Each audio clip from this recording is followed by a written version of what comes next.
Hey, welcome back to the Artie Lange Show. Comedian Paul Virzi of the Virzi Effect. Yes. It's V-I-R-Z-I, the Virzi Effect podcast.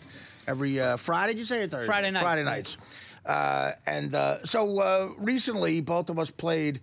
There's a great new comedy club, by the way. It's on 3rd Avenue and 20th Street.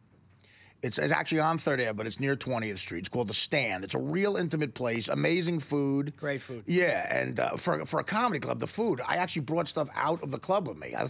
I never got stuff to go from a comedy club, but I walked into my car with, like, you know, meatballs. It's one of the best steak sandwiches I've had in my life. I couldn't believe it. When I bit the sandwich, I actually remember my third bite. I still, to this day, I remember my third bite. If you remember the third bite, that's good. The third bite was so unbelievable, but, you know, they do the tuna canola.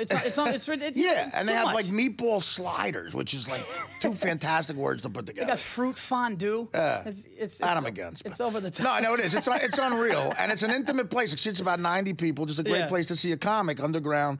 And the guys who run it are good guys, and they asked me to be their opening night, which was more star-studded than I left the place, and I read in the paper that Adrian Grenier, or Grenier, I don't know how to say his name. Vinny Chase from Entourage, yeah. Right, yeah, Adrian Grenier.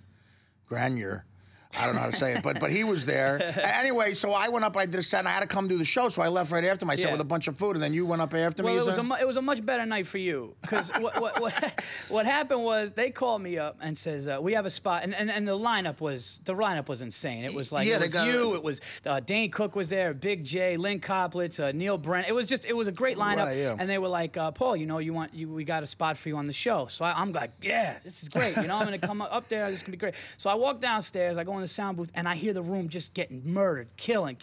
So I look up, and it's you on there, and I'm like, oh, that's great, man. And it was great to see you on stage and everything. And I walk, and then they just go, oh man, we forgot to tell you, you're gonna go next. And I'm going, that's why I came here. That's what they were looking for, getting somebody.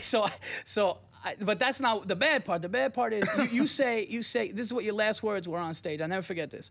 You go, all right, everybody, I'm back. And then you put the rock and roll sign up. Place goes berserk. 3/4 of the room is standing up and chanting Artie, and I look at my manager, he smirks, packed me on the back, and he goes, you'll be fine.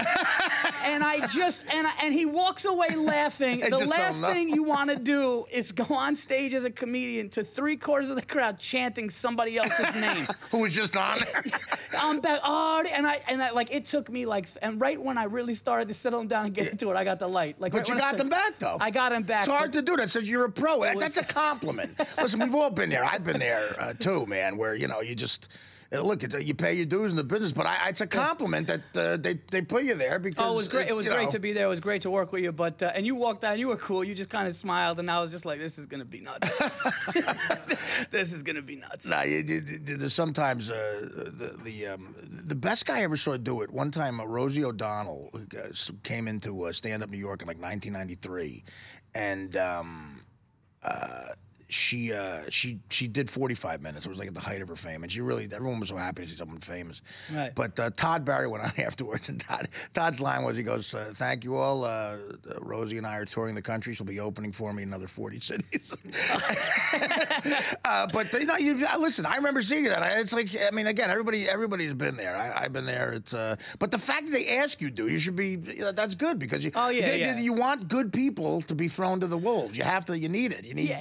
You need gladiators. Yeah, no, it was a double-edged sword because in one, I was like, all right, they trust me enough to do it, even though it's tough. So, I took it, and it was great. And you know what? It makes you better. Yeah, definitely. Yeah, when you got to dig out of a hole.